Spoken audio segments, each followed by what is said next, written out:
اللهم ارزقنا شفاة الحسين اللهم ارزقنا زيارة الحسين اللهم ارزقنا محبة الحسين اللهم ارزقنا زيارة الحسين.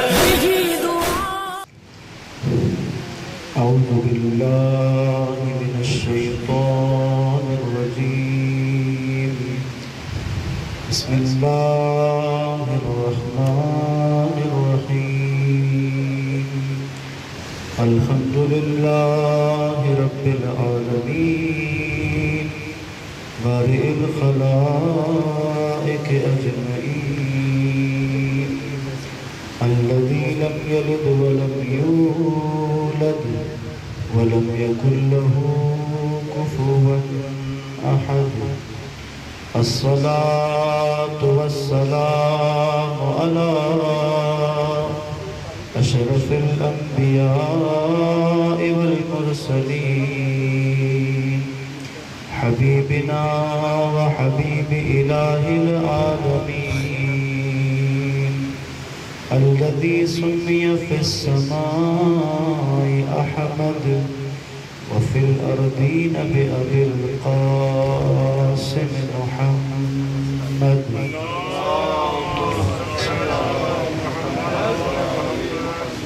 وعلى آله الطيبين الطاهرين المعصومين ولعنة الدائم على أعدائهم أجمعين من يوم عداوتهم إلى قيام يوم الدين. السلام عليك يا أبا عبد الله وعلى الأرواح التي حلت بفنائك. عليكم مني جميعا سلام الله أبدا ما بقيت وبقي الليل والنهار ولا جعله الله آخر العهد مني لزيارتكم.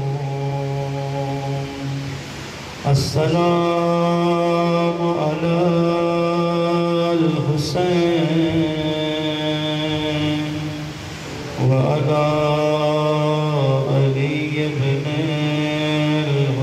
الحسين وعلى أولاد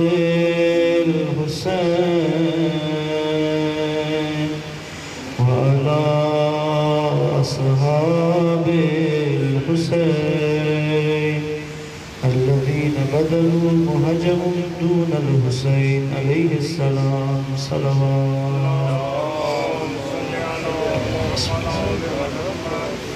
سب سے پہلے بارگاہ رب العزت میں دست بدعا ہے کہ خدا ہماری اس عبادت کو اپنی بارگاہ میں قبول فرمائے، ہمیں اس عزاداری کا بہترین سے بہترین اجر عنایت فرمائے، سید الشہداء کے عزاداروں میں ہمیں شمار فرمائے. بانیان مجلس کا اہتمام کرنا، آپ سب کا تشریف لانا، ہمارا حاضر ہونا، خدا اس پرسے کو سید کائنات کے حضور قبول فرمائے، ہمارے لیے توشہ آخرت قرار دے. بہت سارے مومنین مومنات نے التماس دعا کہی ہے. مجلس میں موجود آپ تمام مومنین مومنات سب کے لیے دعا گو ہے کہ خدا سب کی مشکلات کو آسان فرما، تکلیفوں کو دور فرما، پریشانیوں سے نجات عطا فرما، گناہوں کی مغفرت فرما.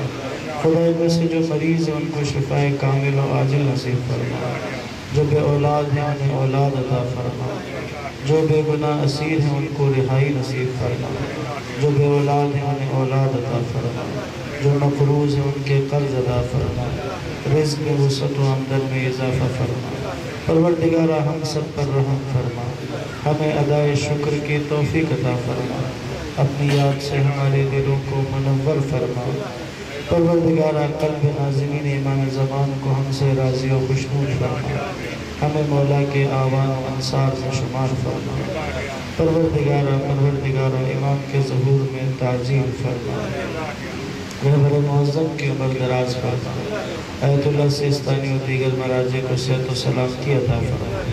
مسلمانان عالم جہاں کہیں بھی باطل کے ساتھ برسر پیکار ہیں، خدا ان کی مدد و نصرت فرما، انہیں فتح و کامرانی نصیب فرما، دشمنان اسلام و اہل بیت کو نیست و نابود فرما۔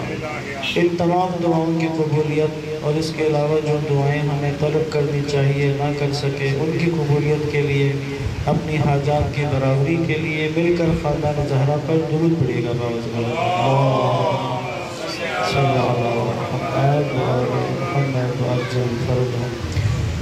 عزیزان محترم، یہ جو مجالس کا سلسلہ ہے انشاءاللہ 5 مجالس ہیں، اور ان 5 مجالس میں جس موضوع کا انتخاب کیا ہے وہ نماز محور عبادت، عبادتوں کا مرکز و محور نماز قرار دیا گیا ہے۔ حدیث میں ہے کہ الصلاۃ عمود الدین، عمود عموماً عرب میں خیمے میں جو لوگ رہتے تھے، خانہ بدوش جو خیموں میں رہتے تھے، خیمہ جب بھی کھڑا کیا جاتا تھا تو اس خیمے کے درمیان میں ایک بانس یا ایک کوئی بھی ایسا لکڑی لگائی جاتی تھی جو سینٹر میں ہوتی تھی۔ وہ سینٹر کا جو بانس ہے، وہ جو عمود ہے، ستون ہے، اس پر اس پورے خیمے کی بنیاد ہوتی تھی، یعنی اگر وہ اسے ہٹا دیں تو پھر وہ خیمہ گر جاتا تھا، یعنی وہ اپنی حالت پر باقی نہیں رہ سکتا، کھڑا نہیں رہ سکتا۔ اللہ کے نبی نے الصلاۃ عمود الدین کا، نماز تمہارے دین کا ستون ہے، یعنی تمہارے جو دین کا خیمہ ہے اس کی جو مرکزی کلید ہے، وہ جو مرکز و محور ہے وہ نماز ہے، یعنی اگر اسے ہٹا دو تو پھر تمہارے دین کا کچھ بھی باقی نہیں رہتا ہے۔ صلوات پڑھیے گا محمد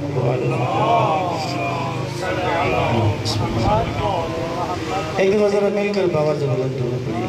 اللہم صلی علی محمد۔ بس نماز کے حوالے سے کچھ موضوعات ہیں، بالخصوص جوانوں کے لیے بھی اور ہم سب کے لیے بھی، کہ ہم اپنی زندگی میں جس طرح سے نماز پڑھتے ہیں، جس طرح کی نماز ہم ادا کرتے ہیں، اس سے کچھ آگے بڑھنے کی ضرورت ہے۔ نماز بہت جاندار اور بہت اثر عبادت ہے، حتیٰ کہ نماز کو ایک استاد قرار دیا جاتا ہے۔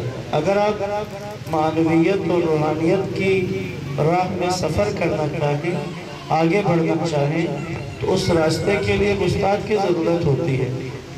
نماز کو وہ استاد قرار دیا جاتا ہے جو اس نماز پڑھنے والے کو ایک شاگرد کی طرح اس کی تربیت کرتی ہے نماز، اور اسے لے کے آگے بڑھتی ہے۔ لیکن ہم چونکہ ایک معمول کی عبادت کے طور پہ اس کو بجا لاتے ہیں، اس لیے اس موضوع کا انتخاب کیا ہے کہ ہم نماز کو بہتر کرتے جائیں۔ جتنی ہم اپنی نماز کو بہتر کرتے جائیں گے، اس قدر ہم جس طرح معنویت اور روحانیت میں آگے بڑھیں گے، خود اس عالم مادہ سے استفادہ کرنا، اس عالم مادہ کی خوشیوں سے، اس عالم مادہ کی لذت سے بھی استفادہ کرنے کے لیے نماز کی امپرومنٹ ضروری ہے، نماز کی ترقی بخشنا ضروری ہے، نماز میں آگے بڑھنا ضروری ہے، اپنے نماز کو اگلے مراحل میں داخل کرنا ضروری ہے۔ انشاءاللہ ان 5 مجالس میں کوشش کریں گے، موضوع بڑا ہے لیکن ہم کوشش کریں گے کہ ان 5 مجالس کے اندر اس طرح سے اس موضوع کو سمیٹنے کی کوشش کریں کہ ان 5 مجالس کے بعد ہماری نمازوں کی حالت بہتر ہو جائے انشاءاللہ۔ صلوات پڑھیں محمد و علیہ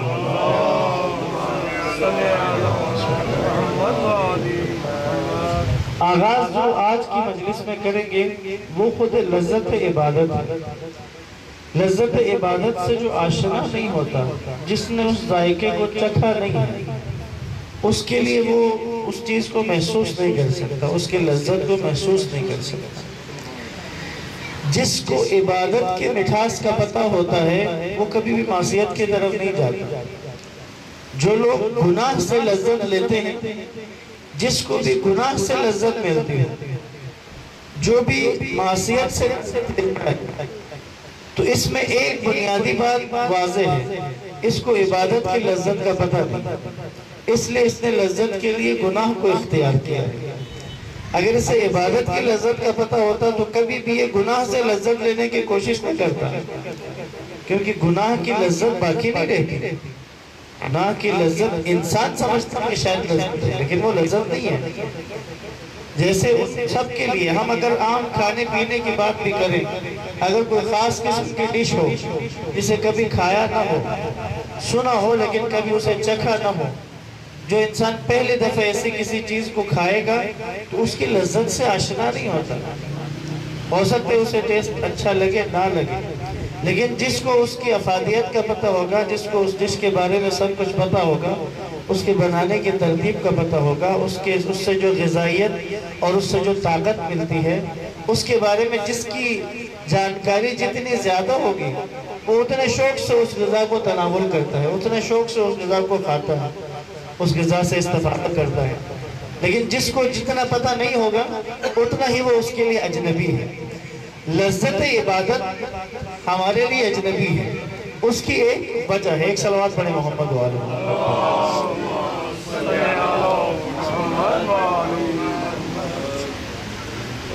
یہ جو عبادت کی لذت ہے، امام جعفر صادق علیہ السلام فرماتے ہیں، خدا نے انسان کے دل کو، امام کی حدیث سماعت فرمائیے گا، خدا نے انسان کے دل کو پاک صاف خلق فرمایا اور ذکر الہی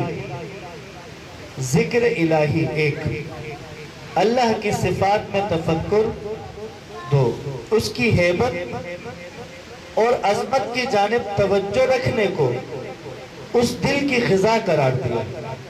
خدا نے انسان کے دل کو پاک و صاف خلق کیا ہے، پیدا کیا ہے، اس کے بعد اس دل کی غذا قرار دی ہے ذکر الہی، یعنی خدا کی یاد کو اس دل کی غذا قرار دی۔ ہمارے دل کی خوراک ہے یاد الہی، ہمارے قلب کی خوراک ہے، اب اسے قلب کہیں روح کہیں، اس کی غذا ہے یاد خدا، اس کی غذا ہے صفات الہی میں تدبر و تفکر کرنا، اس کی غذا ہے خدا کی ہیبت اور عظمت کے بارے میں اپنے آپ کو جھکانا، اس کی طرف متوجہ ہونا۔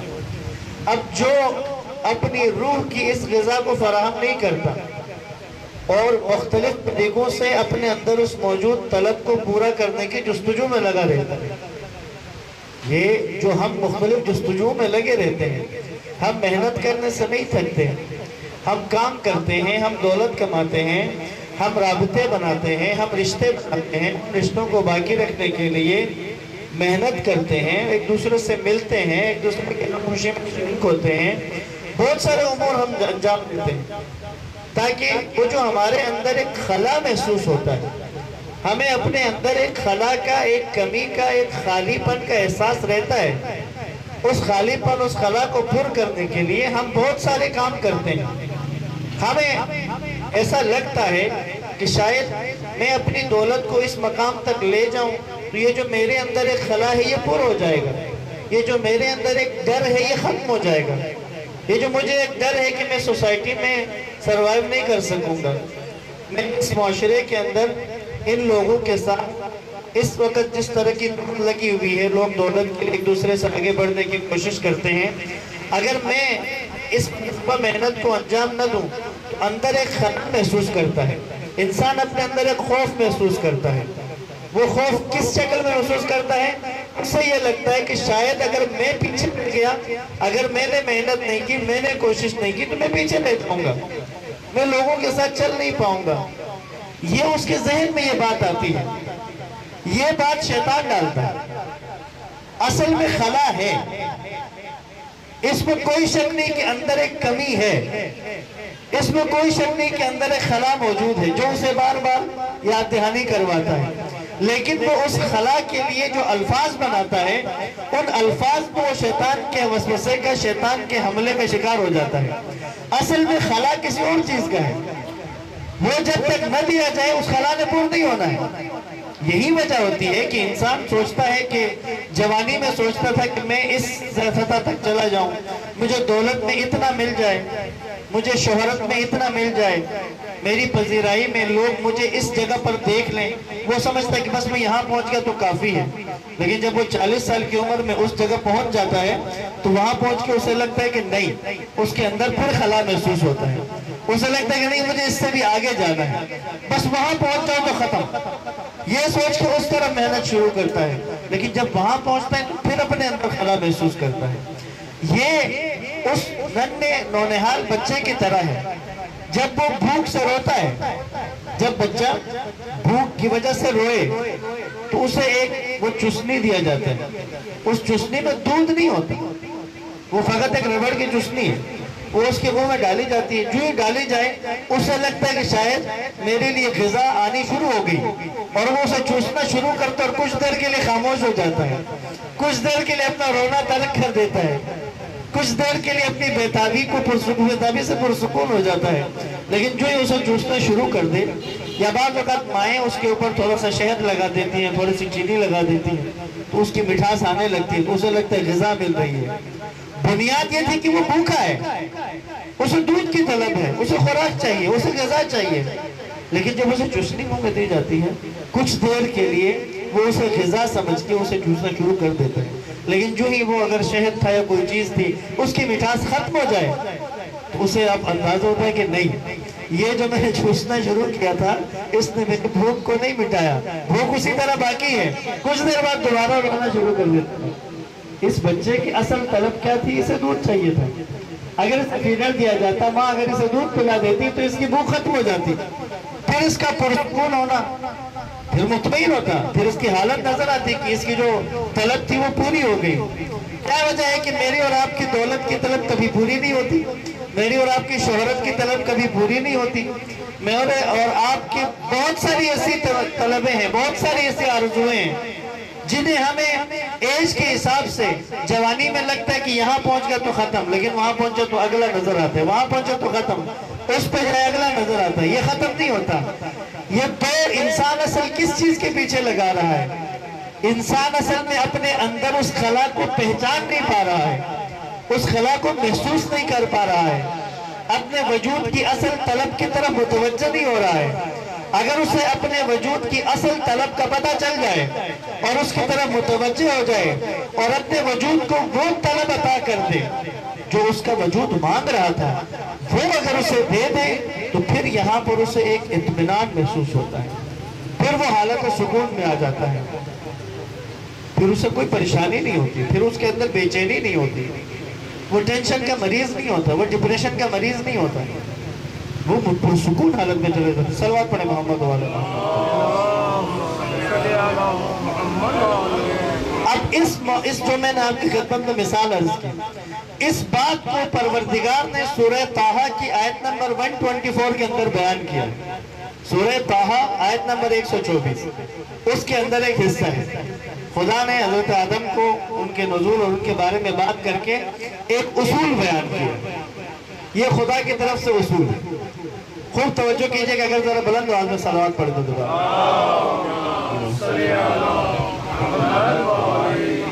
توجہ ہے انشاءاللہ، پریشان تو نہیں ہے؟ پھر صلوات پڑھیں محمد والے۔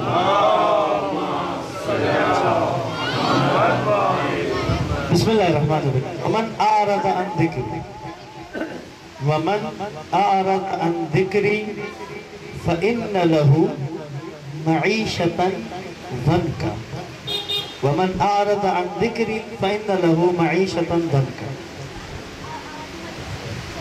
ومن اعرض، جس نے اپنا رخ پھیر لیا، جس نے اپنے آپ کو موڑ لیا، جس نے اپنے رخ کو پھیر لیا، ان ذکری میری یاد سے، جس نے میری یاد سے اپنا رخ موڑ لیا، جس بھی میرے بندے نے میری یاد سے، خدا کہہ رہا ہے میری یاد سے اپنا رخ موڑ لیا، فَإِنَّ لَهُ مَعِيشَةً ضَنْكَ، تو اس کی زندگی تنگ ہو جائے، تو اس کی زندگی تنگ ہو جائے، وہ اپنی زندگی میں تنگی کا شکار ہو جائے گا۔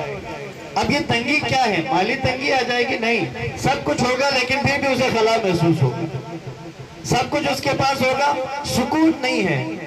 آپ اگر جس کو معاشرے کے اندر، ہم اپنے معاشرے کے اندر جس طبقے کے بارے میں جس کلاس کے بارے میں ہمیں لگتا ہے نا کہ یہ لوگ پرفیکٹ ہیں، یہ لوگ بہترین ہیں، یہ اصل زندگی تو یہ ہوتی ہے، کبھی ان کے سینوں میں گھس کے دیکھنے کہ اگر انسان کو موقع ملے تو پتہ چلے کہ سب سے بہتر تو یہی لوگ ہیں۔ حتیٰ کہ یہ ایک اخبار میں ایک کالم لکھنے والے نے لکھا کہ پاکستان کے جو 10 بڑے امیر لوگ ہیں، پاکستان کے 10 بڑے امیر لوگ، ان کی کیفیت اس نے بیان کی، اس کالم نگار نے، اور اس نے کہا، اور ہر ایک سے ملا ہوا تھا اور ہر ایک کے ساتھ کھانا کھا چکا تھا۔ وہ کہتے ہیں میں پاکستان کے 3 نمبر کے امیر ترین بندے کا مہمان بنا اور کھانے کے لیے دسترخوان پہ ہم بیٹھے، ہمارے لیے تو بہت سارے کھانے لا کے رکھے گئے، اس کے سامنے جو کھانا رکھا گیا وہ خود کہتا ہے وہ میرے گھر میں شاید کوئی جانور بھی نہ کھائے، اس قدر بے ذائقہ۔ میں نے حیرت سے پوچھا آپ کی کیا کھا رہے ہیں؟ انہوں نے کہا میری صحت کی حالت یہ ہے کہ میں اس کے علاوہ کچھ کھا نہیں سکتا، میں اس سے زیادہ کچھ کھا نہیں سکتا۔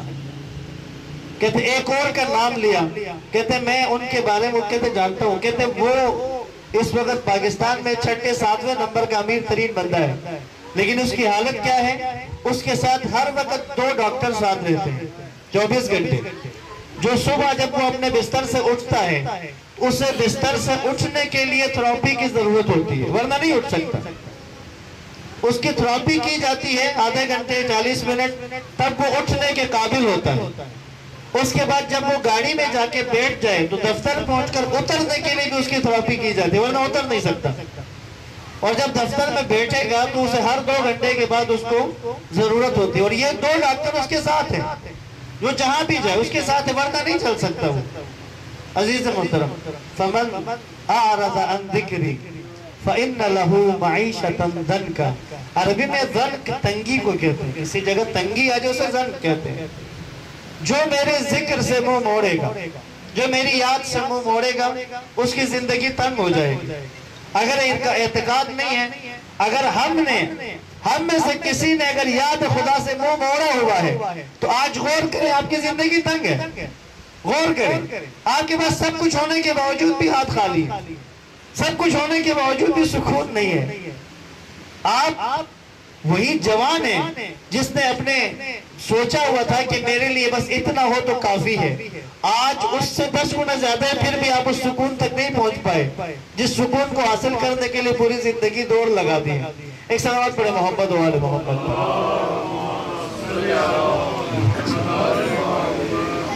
جو عبادت کی لذت سے آشنا نہیں ہوتی۔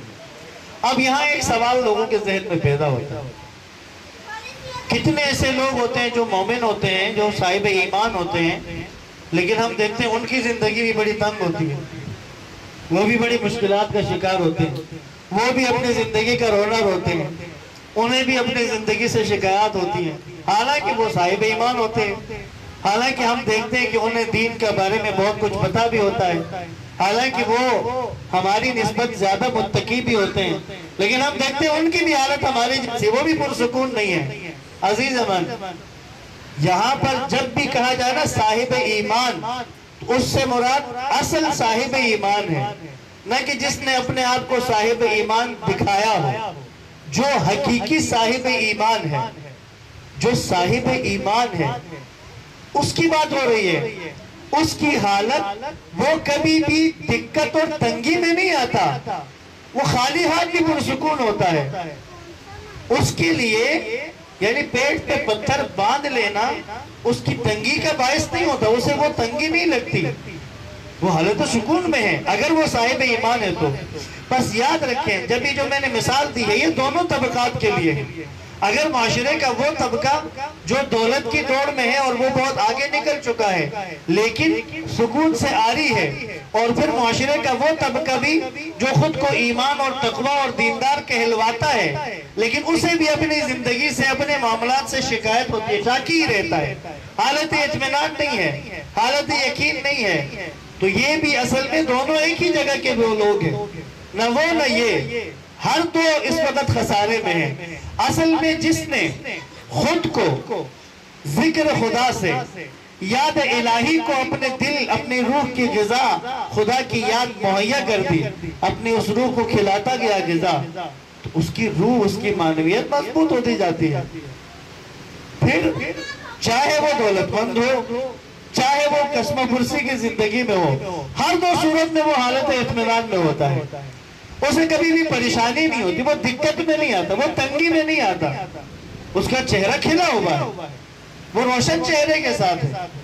چاہے دولت کے انبار نہ ہو تب بھی، دولت کے انبار ہو تب بھی، ہر دو صورت میں وہ حالت اطمینان میں ہوتا ہے. صلوات پڑھے محمد والے.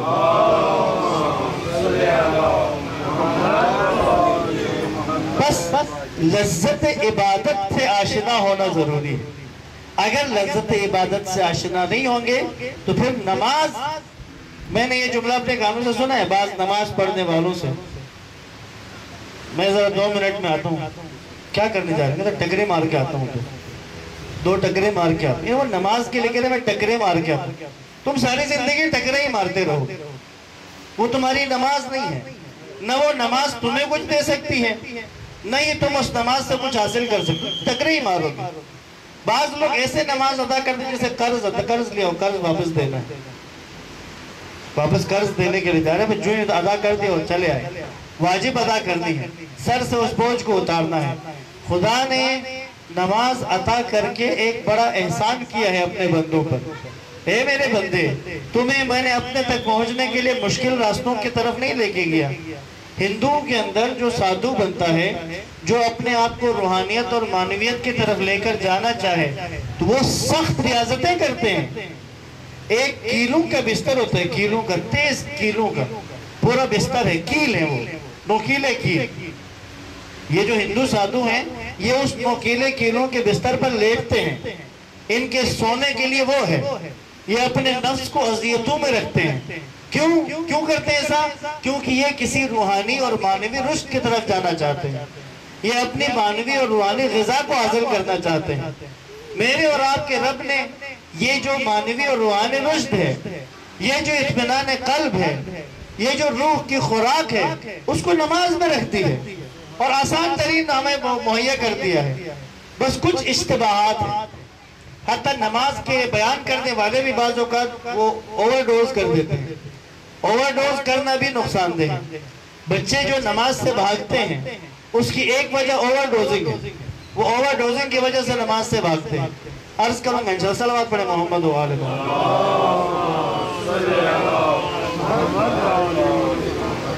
آپ کی صلوات کی آواز سے مجھے خوشی نہیں ہوئی ہے.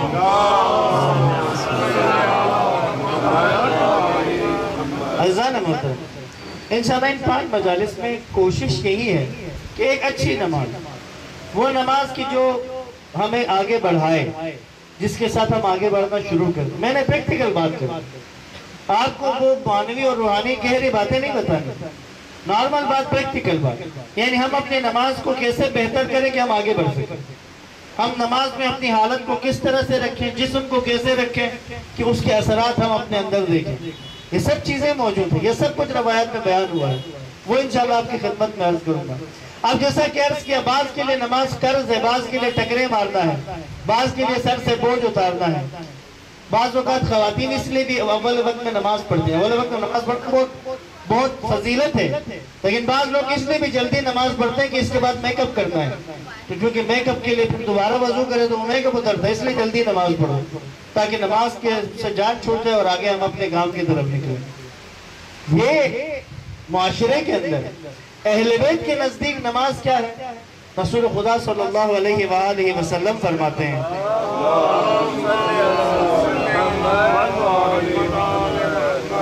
اللہ کے نبی فرماتے ہیں، نماز میری آنکھوں کا نور ہے.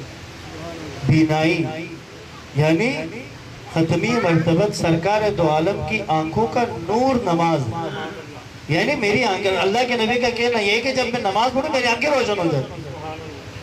اور حضرت بلال حبشی کو رسول خدا اذان دینے کے لیے، یعنی واجب نمازوں کے علاوہ بھی اذان کے لیے بلال سے اذان دلواتے تھے اور جملہ کہتے تھے، ارحنا یا بلال، ارحنا یا بلال، اے بلال ذرا میرے سینے کو راحت پہنچاؤ، ذرا میرے سینے میں ٹھنڈک پیدا کر دو. بلال کیا کرتے تھے؟ اذان شروع کرتے تھے. کیا مطلب؟ اذان سن کر محمد مصطفیٰ کے قلب میں ٹھنڈک آ جاتی ہے. راحت پہنچتی ہے قلب ناظرین محمد مصطفیٰ کو. صلوات پڑھے محمد و آل محمد پر.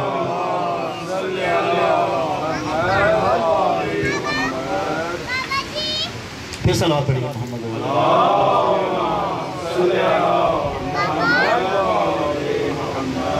عزیزان محترم. اسی طرح ایک اور حدیث آپ کی خدمت میں نماز کی اہمیت، اہل بیت کے نزدیک نماز کو کیسے دیکھتے ہیں. امام جعفر صادق علیہ السلام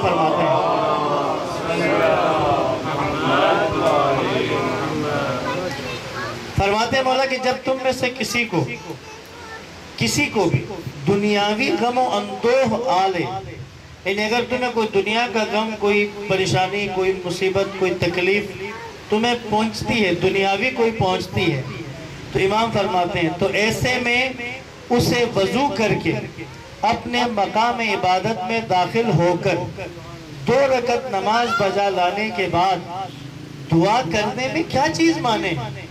کس چیز نے تمہیں روکا ہے؟ اگر تم پر کوئی مصیبت آ گئی ہے، کوئی تکلیف آ گئی ہے، کوئی پریشانی آ گئی ہے، تو اس پریشانی کے لیے تم وضو کر کے اپنے مقام عبادت میں، مسجد میں، حجرے میں، کمرے میں، جہاں بھی تم نماز پڑھتے ہو، وہاں جا کر 2 رکعت نماز بجا لانے اور دعا کرنے سے کس چیز نے تمہیں روکا ہے؟ اس کے بعد امام فرماتے ہیں کیا تم نے خدا کا یہ فرمان نہیں سنا ہے وَاسْتَعِينُوا بِالصَّبْرِ وَالصَّلَاةِ کہ صبر اور نماز سے مدد طلب کرو، اپنی نمازوں سے مدد طلب کرو.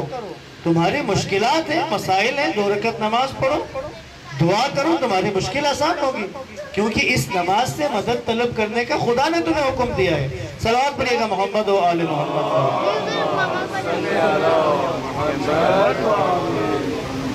نماز کی جس قدر مرکزیت اور محوریت دین نے بتائی ہے، ہم اس وقت آج کل بالخصوص آج کل کا جو دور ہے، ہم اس کے بالکل اپوزٹ.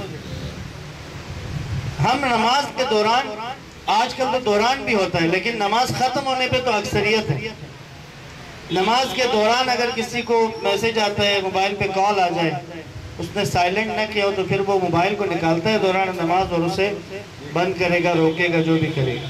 بعض لوگ تو میسج دیکھ بھی لیتے ہیں اور اس کے لیے وہ دلیل بھی کہ شرعاً فقہ نے اجازت دی ہے، مسئلہ نہیں، ٹھیک ہے. اور کچھ کو یہ تو کم ہوتے ہیں، تعداد ان کی کم ہے. اکثریت کون سے ہیں؟ ادھر نماز تمام ہوئی اور فوراً موبائل نکالی، فوراً موبائل نکالی، فوراً. اور خدا فرشتوں سے کہتا ہے، اب یہ حدیث ہے، حدیث قدسی ہے، توجہ کیجئے گا.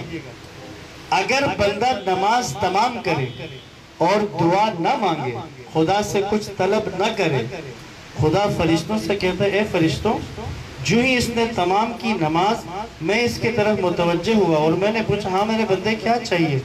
دیکھو اس نے مجھ سے کچھ مانگا ہی نہیں، یہ جو اس نے پڑھی ہے نا نماز، وہ اس کے منہ پہ دے مارے. اگر اس کو مجھ سے کچھ مانگنا نہیں ہے، اس کو مجھ سے کچھ نہیں چاہیے، یہ مجھ سے دعا نہیں کرنا چاہتا، یہ نماز اس کے منہ پہ دے مارے. یعنی اس قدر نماز مرکز و محور ہمارے دین کا. الصلاۃ عمود الدین، تمہارے دین کا ستون ہے، تمہارے عقیدہ توحید کا ستون نماز ہے، تمہارے عقیدہ نبوت کا ستون بھی نماز ہے، تمہارے عقیدہ امامت و ولایت کا ستون بھی نماز ہے، تمہارے عقیدہ قیامت کا ستون بھی نماز ہے. کیونکہ دین ان سب چیزوں سے بنتا ہے اور دین کی بنیاد اور جس کا جو بنیادی ستون ہے وہ نماز ہے. اگر یہ گر جائے تو تمہارا سارا دین گر چکا ہے. پھر بے شک نعرے جتنے بھی لگا لو، تمہارا دین ابھی باقی نہیں رہا. صلوات پڑھے محمد و آل محمد. ایک درود پڑھ کے تھوڑا آگے تشریف لیں تاکہ بات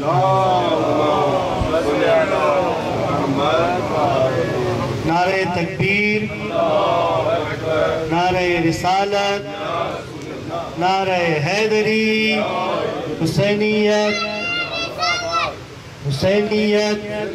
یزیدیت، بر محمد و آل محمد صلوات.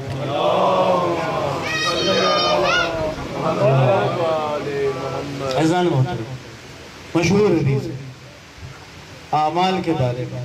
جتنی بھی نیکیاں کریں، جتنے بھی واجبات کریں، تھوڑا سا اگر کھول کے بیان کروں، حج ادا کیا ہے، زکوٰۃ دیا ہے، خمس دیا ہے، جہاد کیا ہے، غریبوں کی مدد کی ہے، مسکینوں کو کھانا کھلایا ہے، بہت ساری نیکیاں انجام دی ہیں، بہت کوشش کی ہے، اور کیا کہتی ہے؟ اگر تمہاری نماز قبول ہوئی تو باقی اعمال قبول ہوں گے، اگر تمہاری نماز رد ہو گئی تو باقی اعمال بھی رد کر دیے جائیں۔ ان قبلت قبل ما سوا وَإِن رُدَّتْ رُدَّ مَا سِوَا، اگر یہ قبول ہوئی تب باقی قبول ہو، اور اگر یہ رد ہو گئی تو باقی سب رد ہو جائیں گے۔ معیار عبادتوں کی قبولیت کا معیار خدا نے نماز کو قرار دیا۔ تمہاری نماز قبول ہو گئی، تمہاری باقی عبادات قبول ہو گئی۔ اگر تمہاری نماز قبول نہیں ہوئی، تمہاری باقی عبادات قبول نہیں ہوئی۔ کوئی عبادت قابل قبول نہیں ہے اگر تمہاری نماز قابل قبول نہیں ہے۔ اب اس کو تھوڑا سا کھول کے بیان کریں، اگر تم نے اپنی نماز کو اس طرح سے ادا کیا ہے کہ اسے قبول نہیں کیا جا سکتا، اگر تم نے اس طرح سے نماز پڑھی ہے کہ تمہاری نماز قبول نہیں ہو سکتی، بندہ اگر بہانہ نہ بنانا چاہے، میں ہم سب کی اپنی بات کر رہا ہوں، ہماری بات کر رہا ہوں، میں اور آپ، اگر ہم بہانے نہ تراشیں، ہم میں سارے کو اپنی نماز کے بارے میں پتہ ہوتا ہے کہ قبول ہوئی ہے یا نہیں ہوئی۔ بات پڑھے محمد والے محمد۔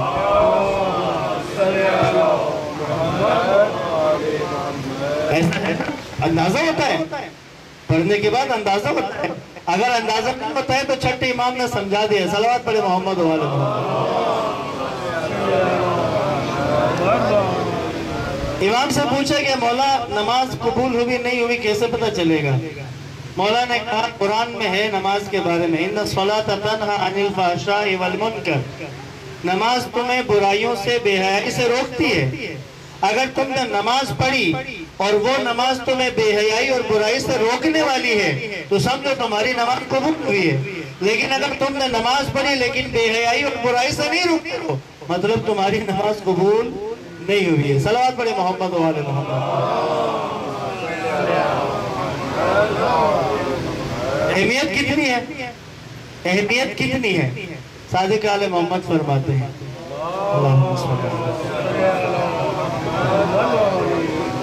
مولا فرماتے ہیں اگر کسی کی 2 رکعت نماز قبول ہو جائے، اگر کسی بندے کی 2 رکعت پوری زندگی میں سے 2 رکعت نماز قبول ہو جائے، خدا اس بندے پر عذاب نہیں کرے گا۔ اگر 2 رکعت قبول ہو جائے تو خدا اس بندے پر عذاب نہیں کرے گا، یعنی اگر 2 رکعت بھی قبول ہونے والی پڑھ لی پھر عذاب نہیں کرے گا۔ اور اب جو سب سے اہم بات وہ امیر المؤمنین مولا متقیان حضرت علی ابن ابی طالب علیہ السلام نے فرمایا، بہت سخت ہے، میرے مولا علی کہہ رہے ہیں۔ عجیب نہیں ہے اس وقت ہمارے معاشرے کو علی کے نام پہ نماز سے دور کیا جا رہا ہے، یعنی مولا علی کے نام پہ نماز سے دور کر رہے ہیں کہ تم علی کے فضائل پڑھو، علی کے فضائل سنو، نماز کے چھوڑو نماز کو۔ اور وہ عموماً ایک مثال بعض خطیب اور اس طرح کے دیتے ہیں، اصحاب کہف کے کتے نے کہا نماز پڑھی تھی، وہ بھی تو جنت جائے گا۔ کہ تم نے علی کے ماننے والوں کو کتے جتنا سمجھے ہوئے ہیں، علی کا ماننے والے کی بلندیاں کہاں، اور تم اصحاب کہف کے کتے کے پیچھے لگے ہوئے ہو۔ اب سنیں مولا علی خود کیا کہتے ہیں نماز کے بارے میں، مولا علی خود کیا فرما رہے ہیں، سخت ہے، اپنے ذہن کو تیار کرے، میں کہہ دیتا ہوں، میرے مولا کا جملہ ہے۔ مولا نے مجھے اور آپ کو مخاطب نہیں کیا، موضوع اہم تھا، جہاں موضوع اہم ہو وہاں ہمیں نہیں مخاطب کیا جاتا، وہاں خدا کو مخاطب کیا جاتا۔ مولا علی نے پروردگار کی طرف مخاطب ہو کر ہاتھ اٹھا کر دعائیہ انداز میں کہا، کیا کہا؟ خدایا جو شخص جانتے بوجھتے نماز ترک کرے تو اس پر لعنت فرما، جو جان بوجھ کر نماز ترک کرے، علی کہہ رہے ہیں خدا تو اس پر لعنت کر۔ خدا علی کا کہا ٹالے گا؟ خدا مولا علی کا کہا ٹالے گا؟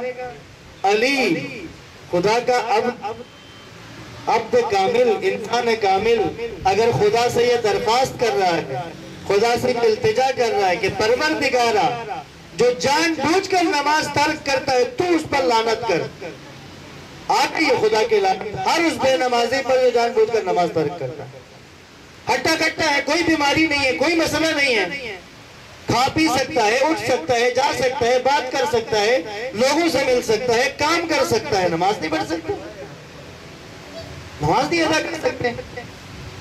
کر سکتے ہو. جانتے ہو کیوں نہیں کرتے ہو؟ کیونکہ تم نے جان بوجھ کر نماز ترک کی ہے. اب تم پر خدا کی لعنت آ چکی ہے, اس لیے تمہارا دل ہی نہیں چاہتا نماز پڑھنے کو. صلوات پڑھے محمد و آل محمد. ایک صلوات پھر پڑھ لے محمد و آل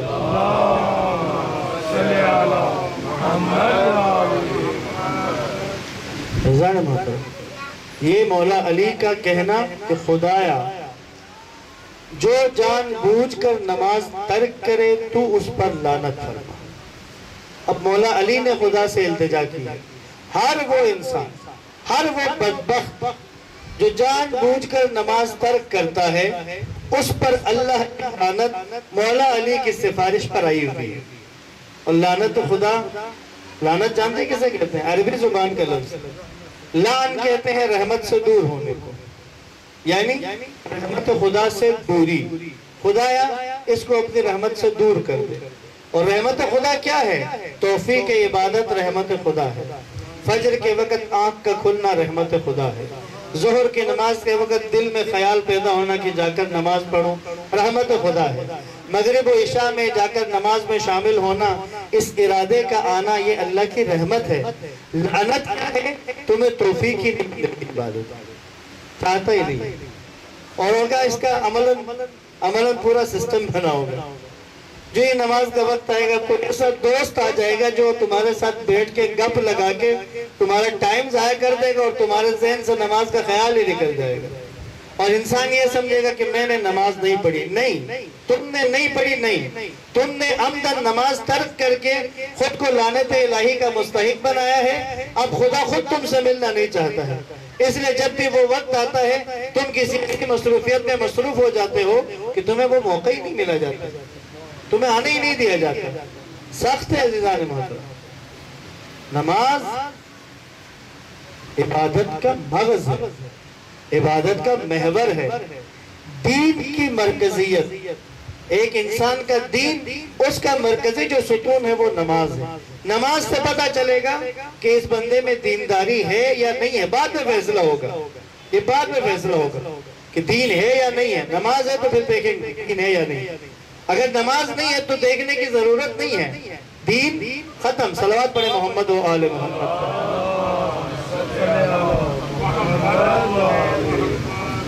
ایک صلوات پھر پڑھے محمد.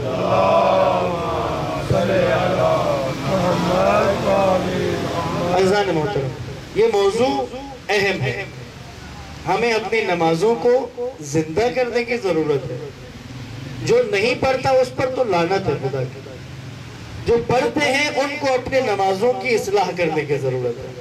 اپنی نمازوں کے سمجھے, ہماری نماز کا بدن کمزور ہے, اس کو ڈرپ لگانی ہے, اس کو دو طاقت کی دوائی کھلانی ہے, اسے کھلانے ہیں, فوڈ سپلیمنٹس دینے ہیں اس کو, تاکہ ہماری نماز طاقتور ہو جائے.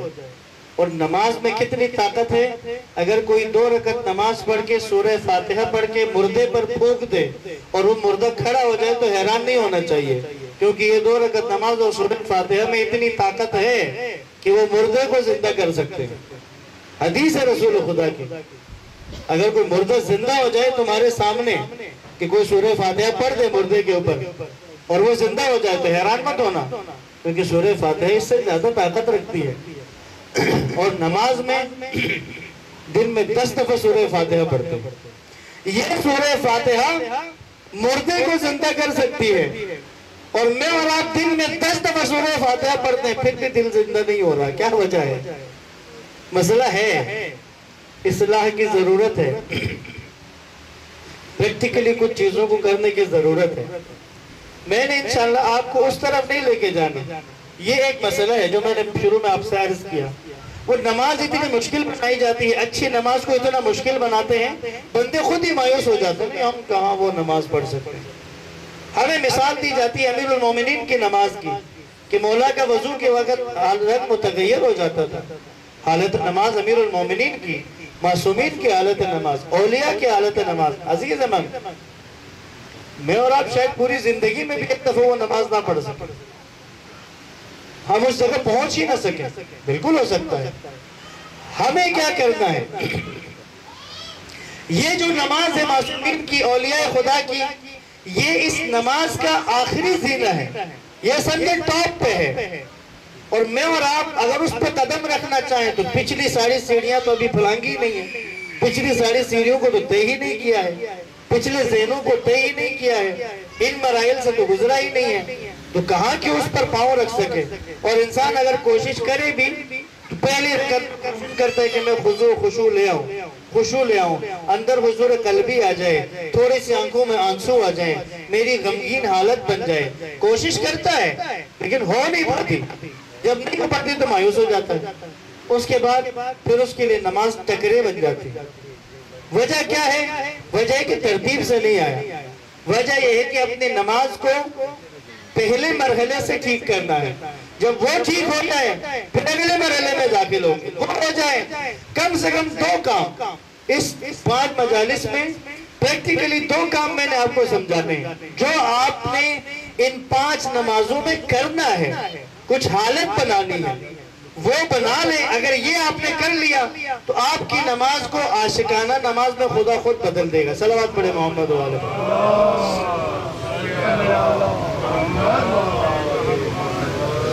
اگر آپ سب موجود ہیں مجلس میں تو سب مل کے صلوات پڑھیں.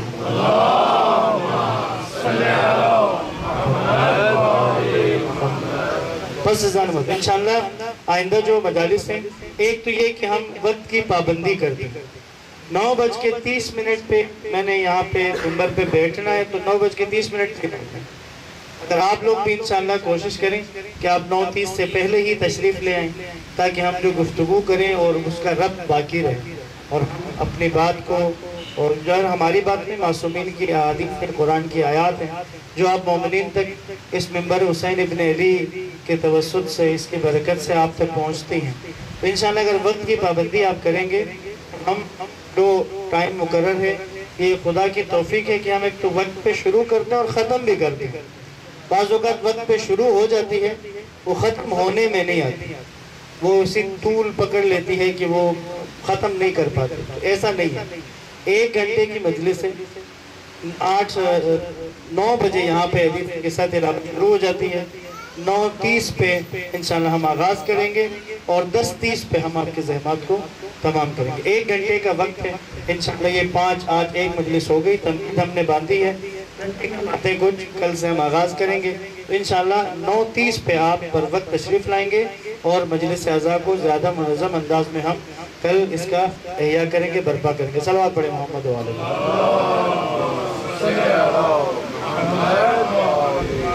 عزیزان محترم، کربلا کے مصائب اور کربلا کی مصیبتیں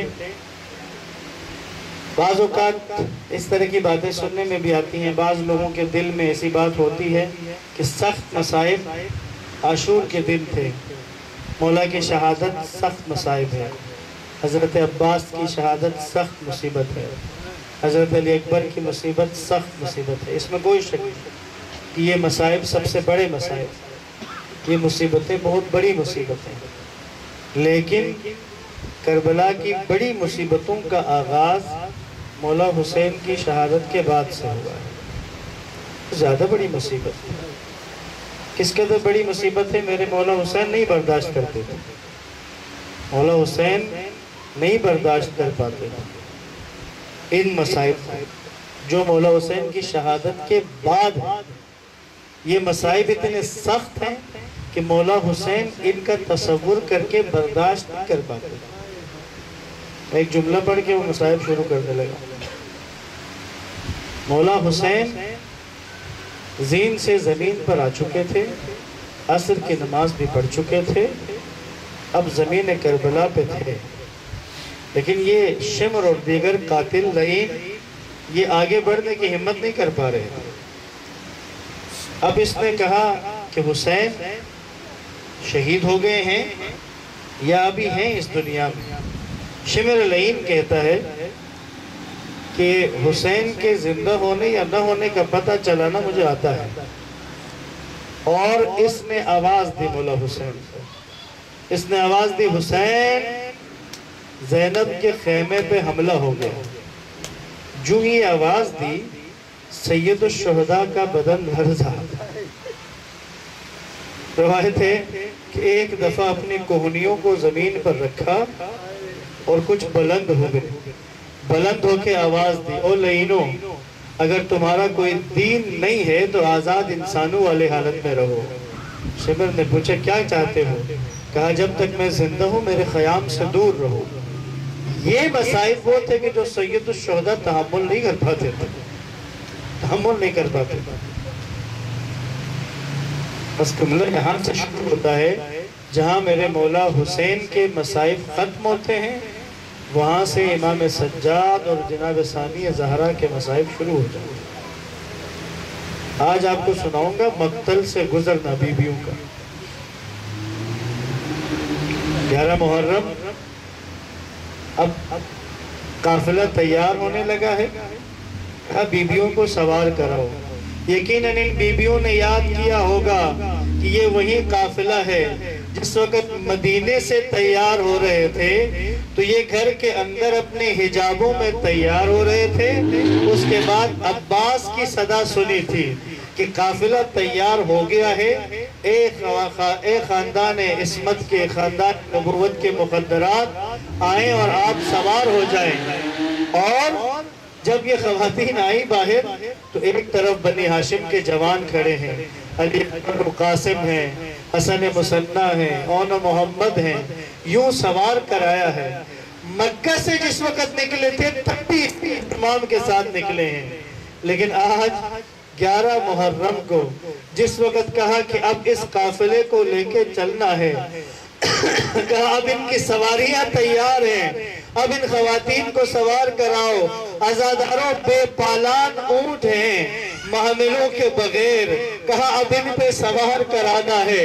اب بیویاں ایک دوسرے کو دیکھیں، وہ بیویاں دیکھیں ایک دوسرے کو، عباس کہاں ہے جو سوار کرائیں، علی اکبر کہاں ہے جو سوار کرائیں۔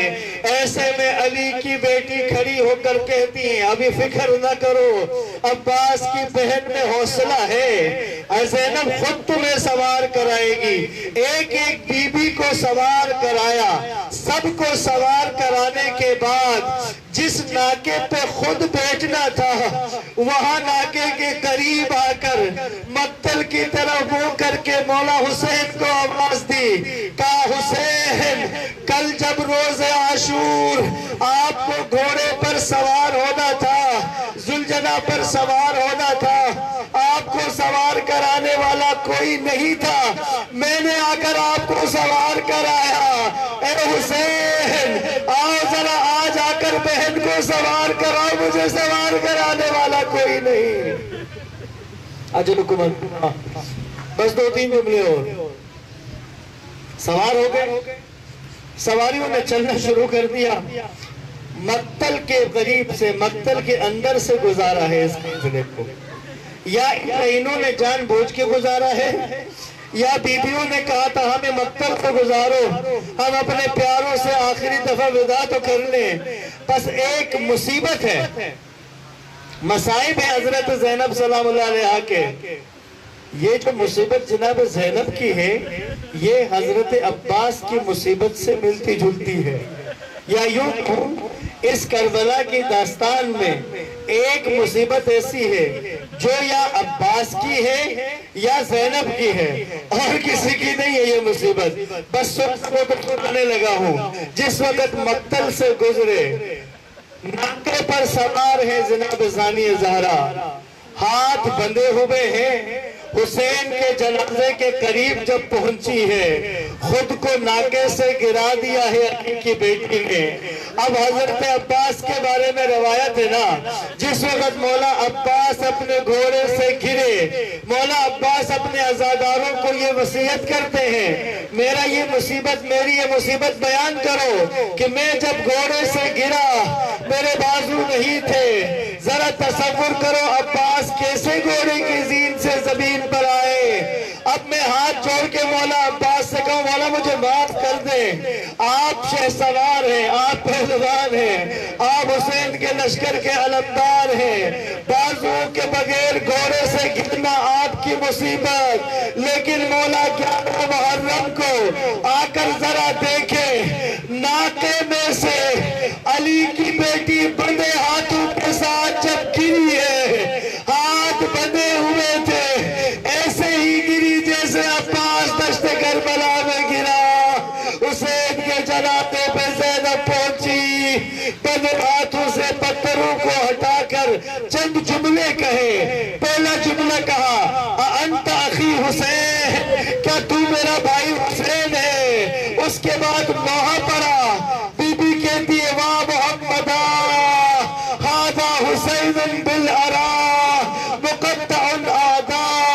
اے نانا رسول خدا, یہ آپ کا حسین ہے جس کے اعضاء قطع ہو چکے ہیں, جو اپنے خون میں نہلایا جا چکا ہے, جسے ٹکڑے ٹکڑے کیا جا چکا ہے. اے نانا رسول خدا, یہ آپ کی بیٹیاں ہیں جن کو قیدی بنایا گیا ہے. عزادارو, اب گریہ کیا بیویوں نے, جنازوں پہ گریہ و شیون کی, نانا و شیون کی آوازیں بلند ہوتی ہیں. اسی گریہ کے دوران بی بی زینب نے مولا سجاد کی طرف نگاہ کی تو دیکھا کہ سجاد کے چہرے کا رنگ زرد ہو چکا ہے, سجاد کی حالت غیر ہو چکی ہے. بی بی نے کہا سجاد بیٹا خود کو سنبھالو, تو اس قافلے کا امیر ہے, تمہاری حالت کیوں خراب ہو رہی ہے بیٹا؟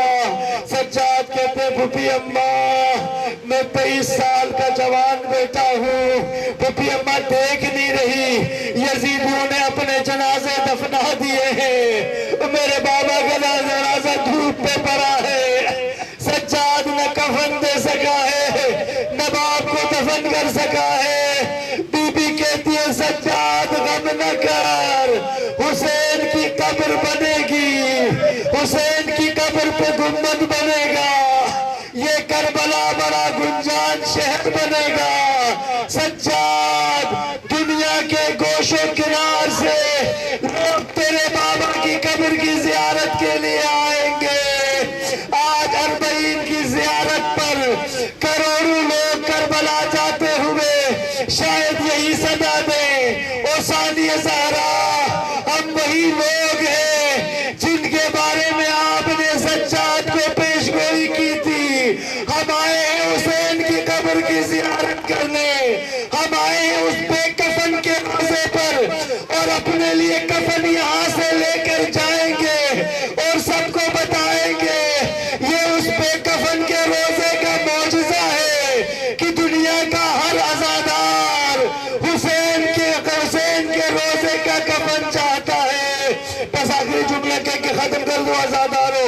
عمر سعد لعین نے مولا سجاد سے کہا ان بیویوں کو جنازوں سے جدا کرو تاکہ ہم سفر کا آغاز کریں. مولا سجاد نے رو کر کہا لعین دیکھ نہیں رہے, بہن کو بھائی کے جنازے سے کیسے اٹھاؤں, بیٹیوں کو باپ کے جنازے سے کیسے اٹھاؤں, ماؤں کو بیٹوں کے جنازے سے کیسے اٹھاؤں. شمر لعین آگے بڑھتا ہے, تازیہ اٹھایا, بیویوں پر تازیہ نے برسائے, اللہ تازیانوں سے جنازوں سے جدا کیا. اللہ لعنت اللہ علی الظالمین. وسيعلم الذين ظلموا أي منقلب ينقلبون. إنا لله وإنا إليه راجعون.